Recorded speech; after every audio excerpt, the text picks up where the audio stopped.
meus amigos do canal Geo Explica com o Thiago Hernandes, o seu canal de geografia e atualidades no YouTube. E hoje, em plena terça-feira, dia 30 de julho, estou tendo a oportunidade de fazer um bate-papo mais que especial. Vocês se viram que eu postei lá no meu Instagram. Aguardem aí uma surpresa? Pois bem, essa surpresa chegou e é hoje.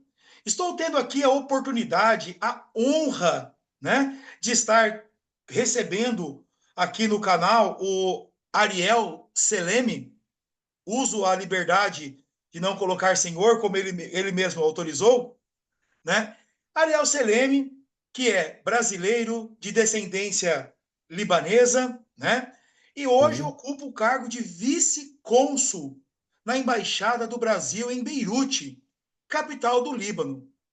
Ariel, muito boa noite para você aí no Líbano, uma boa tarde para nós aqui no Brasil, e Aham. muito obrigado mesmo, de todo o meu coração, em você ter aceito esse convite e partilhar conosco, né, a sua experiência na função dentro da embaixada e falar também sobre esse país maravilhoso, territorialmente pequeno, mas gigante em história, em beleza, em cultura e assim por diante.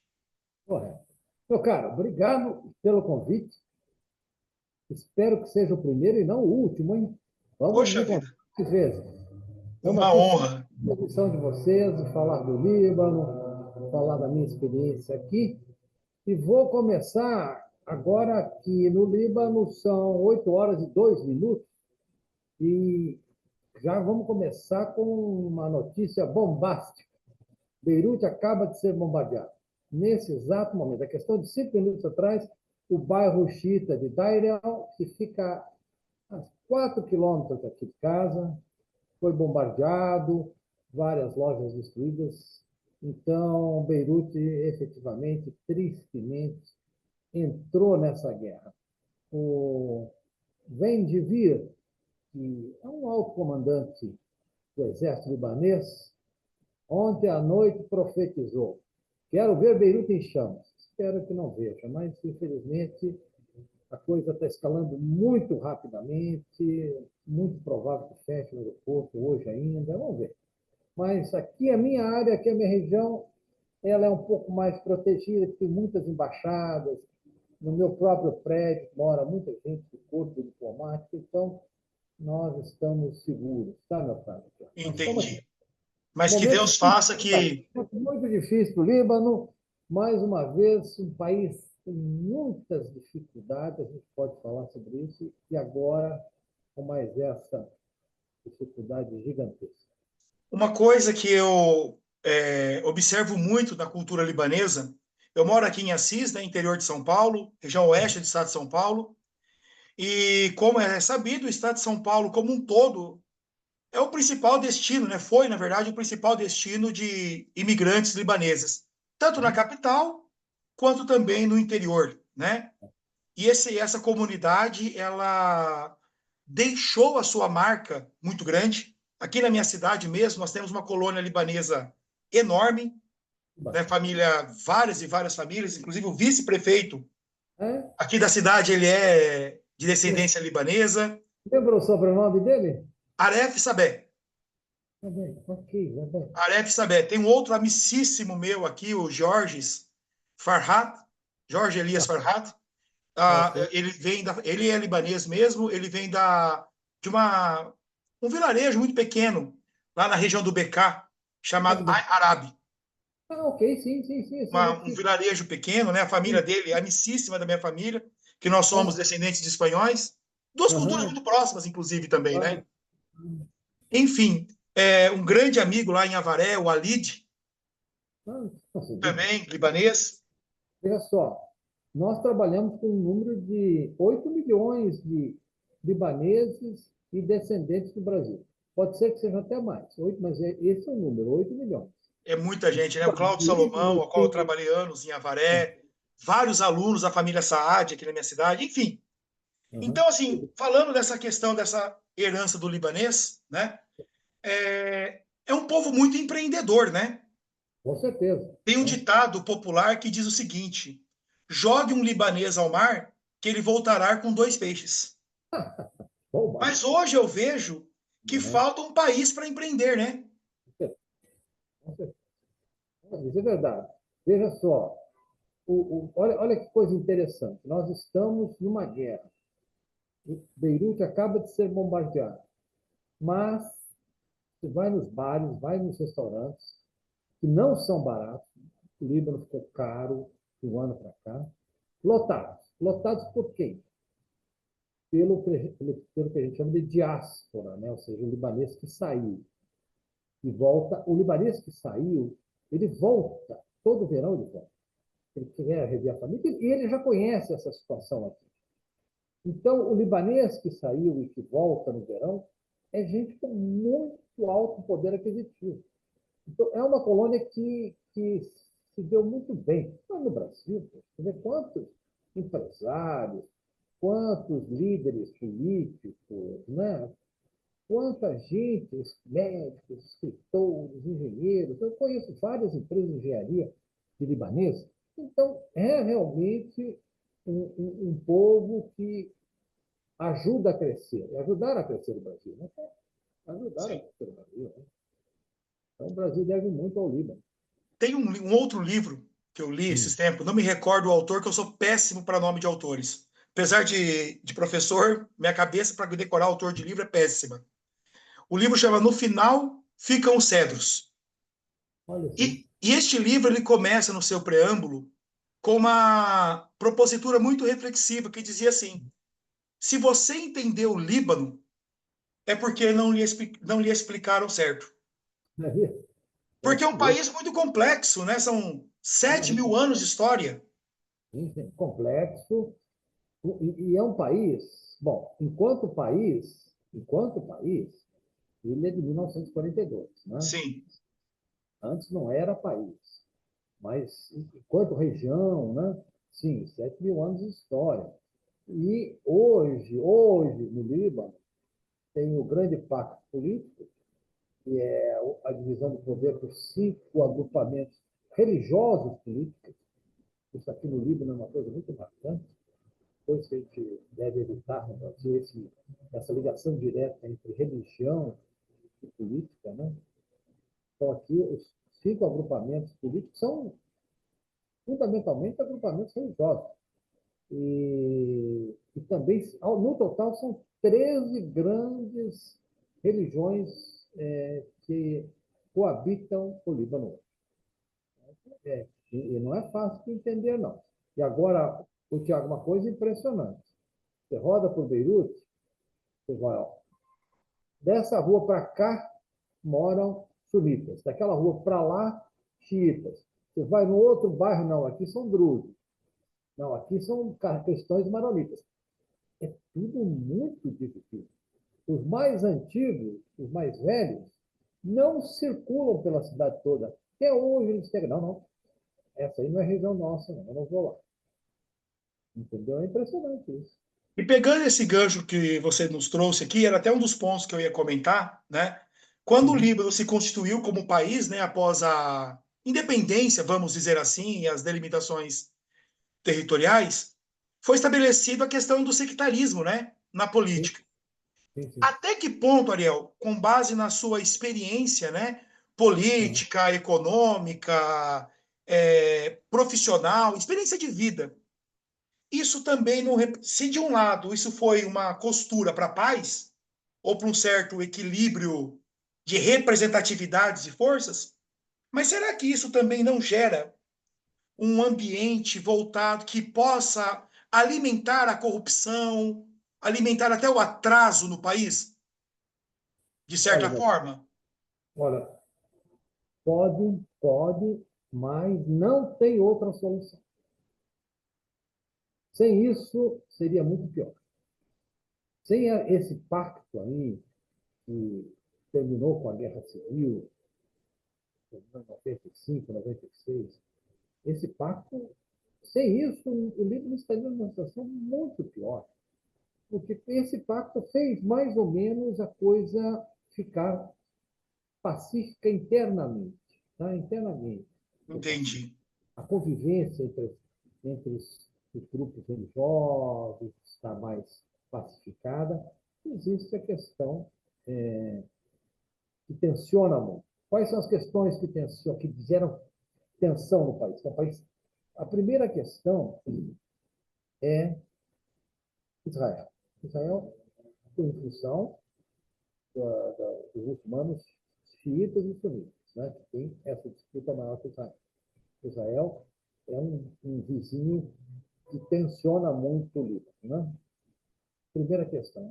A segunda questão que está criando muito estresse hoje no Líbano é que o Líbano tem 4 milhões de libaneses e 3 milhões de refugiados. Pô, imagina o Brasil. O Brasil tem, ok, o Brasil tem 2 milhões, 200 milhões de habitantes. Imagina se nós tivéssemos 200 milhões de brasileiros e 140 milhões de refugiados. Não há estrutura que aguente, né? Como é que o brasileiro ia conviver com esses refugiados? Né?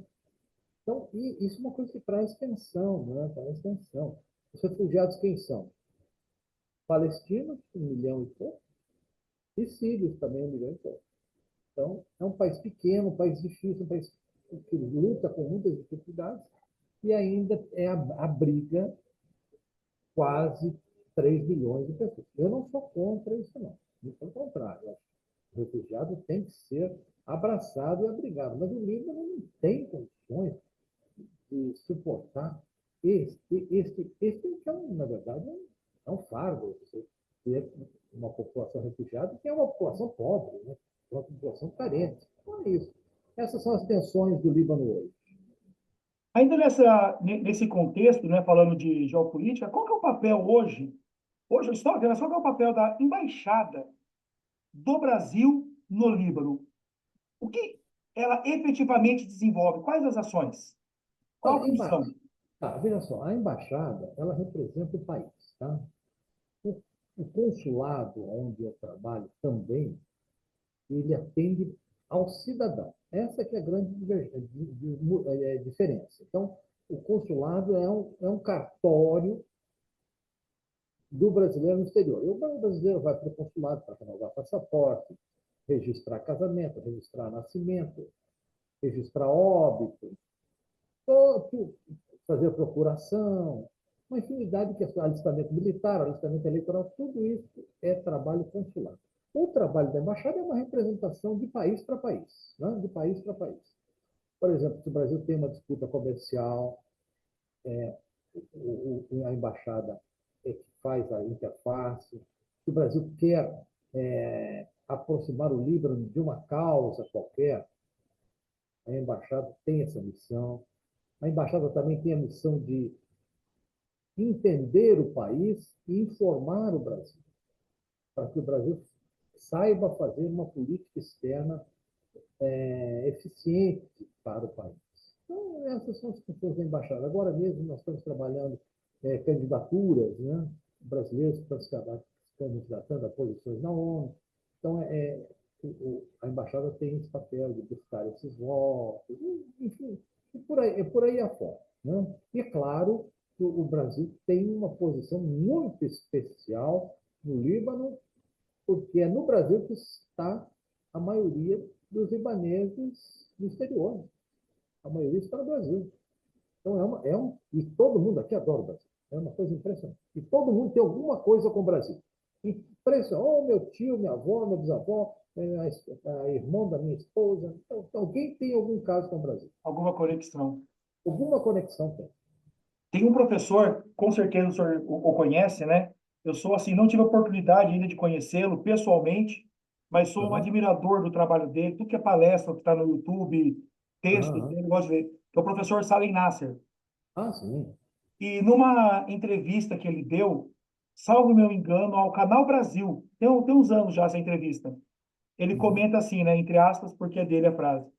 Não importa o porquê os libaneses escolheram o Brasil, mas o porquê ficaram, Ah, sim. né? Em relação a essa conexão, né, que foi construída, né? Eu estou escrevendo muito, eu pretendo, antes de sair do livro, publicar uma infinidade de crônicas e contos também, mas que relata como foi essa epopeia, a saída dos libaneses para o Brasil.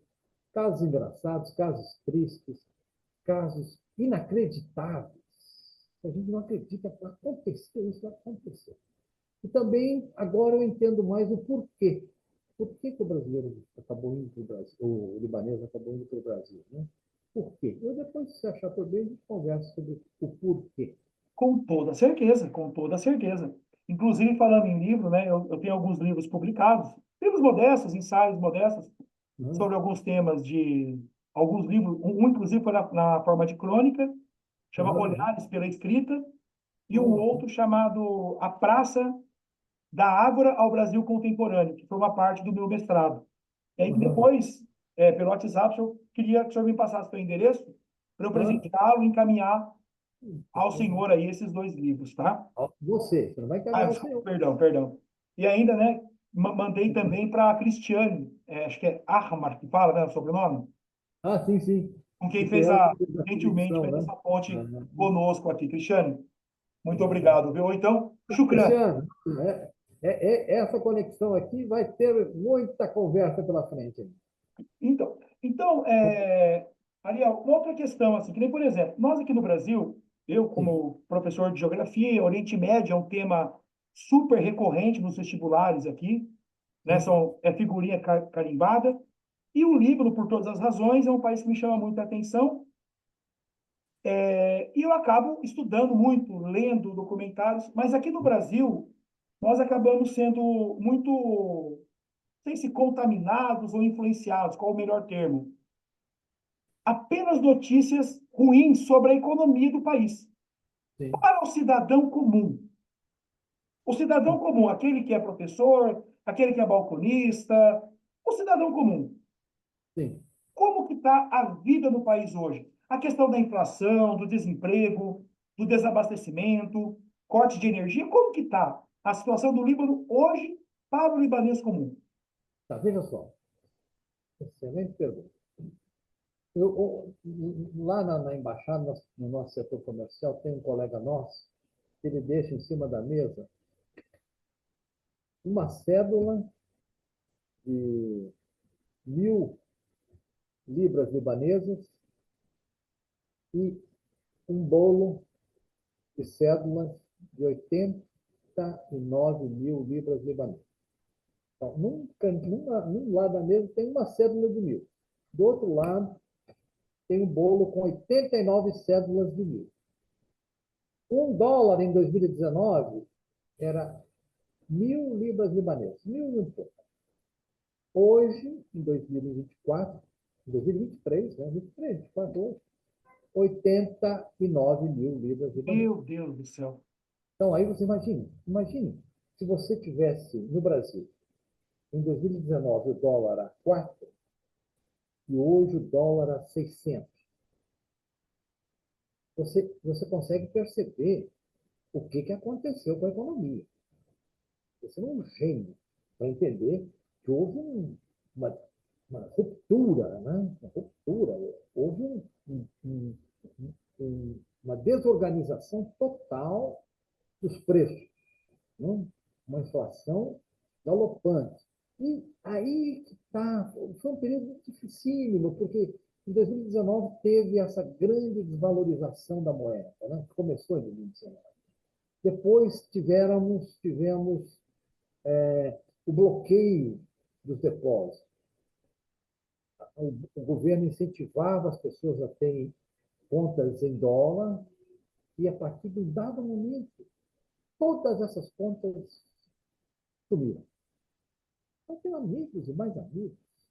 Todo mundo tem dinheiro. Amigos e mais amigos, 200, 300, 400 mil dólares que perderam. Poupanças de uma vida inteira. E depois veio a Covid. E depois a explosão do Porto. A explosão do Porto de Beirute foi a maior explosão não nuclear da humanidade. E, gente, o Porto de Beirute está um quilômetro e pouco aqui da minha casa. Esse prédio meu aqui foi muito danificado. Eu não morava aqui, né? Agora, em agosto, completa-se 4 anos da explosão. Então, é um país que, nesses últimos anos, viveu problemas. Agora, a partir do ano passado para este ano, começamos a sentir uma estabilidade. A moeda está estável, o câmbio está estável, já tem um ano aí, em 89 mil. Está tendo um processo de dolarização da economia. O verão passado foi muito bom, porque muito turista veio, entraram aqui algo em torno de 4 bilhões de dólares de receita de turismo. Só pelo Agora, turismo. só de turismo. É um país turístico, bem maravilhoso. Pelo amor de Deus, o Líbano é uma coisa. Hoje eu estou muito triste, eu não consigo usufruir do Líbano, porque eu não posso me movimentar muito pela rua. Até hoje falei com a minha filha, nesses dias fique em casa, porque agora, imagina, é um bairro que eu vou. Outro dia nós fomos lá para comprar um edredom e foi bombardeado lá agora. Então, é, entrou 4 bilhões de dólares, a economia estava. O serviço público começou a voltar aos pouquinhos. Tá?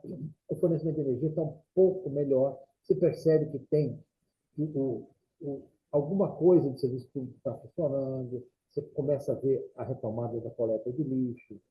Você vê policial na rua. E agora o país entra em guerra. Olha, que Não, fardo, hein? uma guerra que a gente achava que ia ser devastadora para o turismo, mas não foi. Porque o turista que está vindo é o libanês, que vem todo ano rever a família, né? Mas o turista internacional, todas as grandes embaixadas colocam lá na sua página da internet, não aconselhamos virem para o Líbano. A própria embaixada brasileira, não venham, quem está aqui, se não tiver um motivo muito especial, vai embora. Por questão de segurança, né? E ainda falando sobre turismo, né? Sim, Vamos, assim, hipoteticamente construir um cenário onde as tensões militares não estão ocorrendo. Porque uma hora a gente perfeito. sabe que isso vai acabar, Vai não tinha, acabar, tem que claro. ter, teve, depois deixou de ter. Aham, Por sim. exemplo, eu me recordo, Ariel, a época da Copa do Mundo do Catar. Sim. Sou professor aqui na ETEC, FATEC, né, que é o Centro Paulo Aham, Souza, no estado de São Paulo, e algumas rádios aqui do estado entraram em contato via Centro Paulo Souza para a gente fazer uma análise geopolítica do Catar, algumas curiosidades do país. E um uhum, dos uhum, pontos que eu abordei naquele momento foi a questão, né, apesar de, na época da Copa, algumas flexibilizações terem sido feitas, mas alguns cuidados eram necessários. A questão de demonstrações de afeto, sobretudo homens e mulheres em público, a aham, questão do consumo de bebida alcoólica, né? O aham, turista, isso lá no Catar, o turista que vai ao Líbano, eu, Thiago, aham. vou de turismo ao Líbano. Deus permita que o quanto antes eu vá conhecer o país. Por Morro de favor, vontade, é um venha. sonho meu. Eu só não recomendo vir agora, mas tão logo acaba essa guerra, venha, porque é um lugar maravilhoso. Morro de vontade, estou me organizando, inclusive, financeiramente, para poder conhecer o país. Sim. Enfim, quais os cuidados, Ariel, que esse turista brasileiro, ou quais atenções, o que você recomenda? Quais recomendações? Veja só, vamos lá. Primeiro, segurança total. Eu não conheço caso de alguém ter sido assaltado. Pode ter sido roubado, furtado, mas também não lembro. É uma coisa impressionante isso, né? Verdade. Segurança, não, não existe, não existe. Pô, agora que aconteceu um caso um pouquinho mais grave, mas foram refugiados sírios que invadiram a casa de uns idosos. Ok, não faz tudo. Mas a segurança, você pode andar nas ruas a hora que for, sem problema nenhum. Obviamente, se você está num bairro muçulmano, você não encontra bebida alcoólica. Mas se vai para o leste de Beirute, que é a área cristã. Lá é um país cristão. Então, as garotas anti-choque, tem cerveja, chopp, vinho, se você quiser, muita festa, muito barulho, maravilhoso, muito restaurante fantástico. E, puxa, eu nunca vi na minha vida, já fui, olha só rodado, hein? Restaurantes com comida tão boa.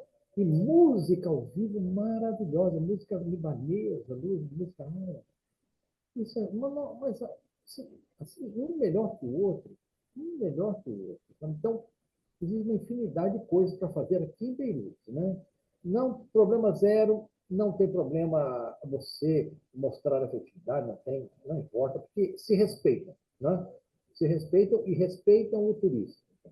Então, problema zero nesse aspecto, né? Problema zero nesse aspecto. Certamente vão procurar conversar com você, perguntando onde você é. Se for brasileiro, já vê uma história. Ah, então, sei, é meu tio, minha avó, não sei o quê. Sempre tem alguma coisa. Por exemplo, né? E aí você tem uma coisa fantástica. O Líbano é melhor no verão ou no inverno? Para nós, brasileiros, eu acho melhor vir no inverno. Porque você vê as montanhas brancas. As montanhas brancas. Eu nunca vi, nem na Suíça, lugares tão lindos, as montanhas brancas. Mont Liban, a origem da palavra é Monte Branco, né? Branco, é. Os primeiros, bom, depois a gente pode falar um pouco de história, mas realmente as montanhas brancas. E tem um fato que é verdade. É verdade assim. É possível, né? Não é algo muito simples. Você pode sair, você pode estar nadando na praia de manhã e esquiando na neve à tarde. Entendeu? E quanto tempo você vai gastar entre um e outro? 1 hora e meia. Eu já fiz isso, não nadei, mas no litoral eu estava com camisa de manga curta. Peguei o carro, lá em cima, 2 metros de neve, no mesmo dia. Entendi. Não, as Montanhas Brancas são algo assim. E as Montanhas Brancas e os cedros. Essa combinação maravilhosa dos cedros e as Montanhas Brancas. Também, além das Montanhas Brancas, tem uma formação rochosa diferente, né? Tem, assim, é muito lindo. E, além de tudo, você está andando nos lugares, de repente passa por uma ruína romana, perdida lá no meio de uma estrada qualquer. Então é isso. Né? E as vinícolas, hein? As vinícolas. As vinícolas. Nossa, vinho libanês, meu cara. É algo fenomenal. E uma vinícola, uma mais linda do que a outra. As vinícolas no inverno, então, é um grande passeio. Entendi. Bom, pelo tempo do Zoom aqui está acabando, também não quero tomar muito mais o seu tempo, tanto que eu já tomei. Uhum. Eu quero, assim, por exemplo, eu tenho vários alunos, né, que me perguntam sobre a questão de fazer relações internacionais, Sim. né? Na sua experiência enquanto diplomata, né, que conselho que você daria para os alunos, para as pessoas que queiram seguir carreira na diplomacia? Quais Sim. caminhos tomar? Quais são os campos de trabalho de quem faz um curso de relações internacionais, por exemplo?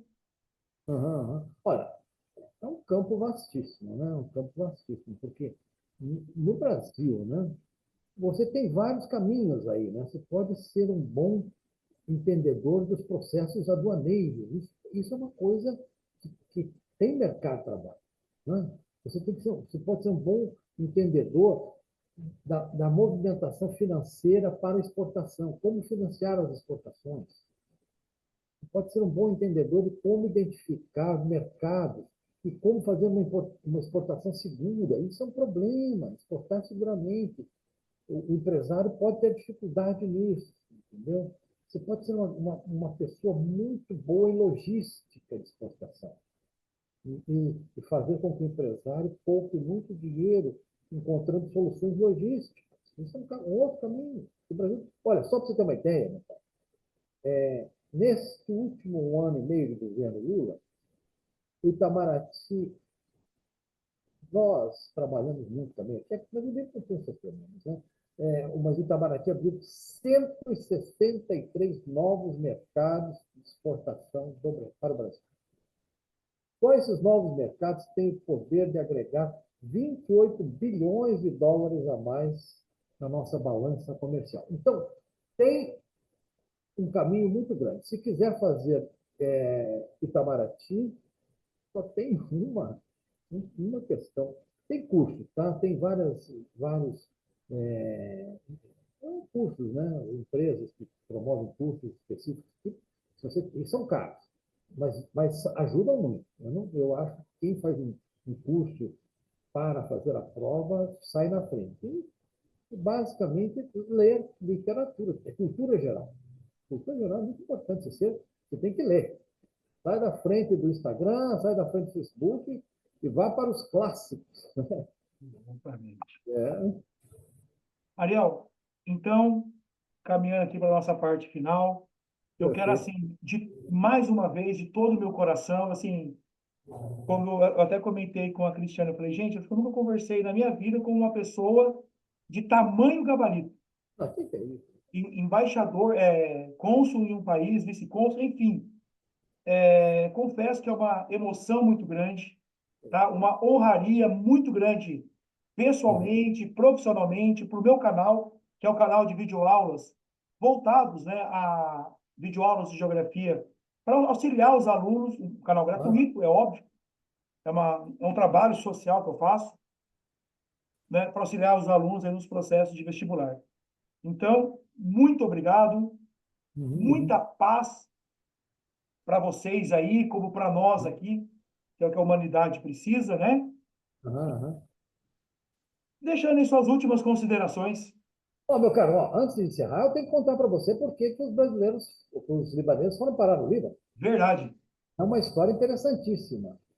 E tem a ver com Dom Pedro II. Você já escutou essa história antes? Não? Não? Então vai aprender. Olha uma coisa interessante. Tem a ver com Dom Pedro II. Dom Pedro II foi convidado em 1876 para participar da festa que era o centenário da independência dos Estados Unidos.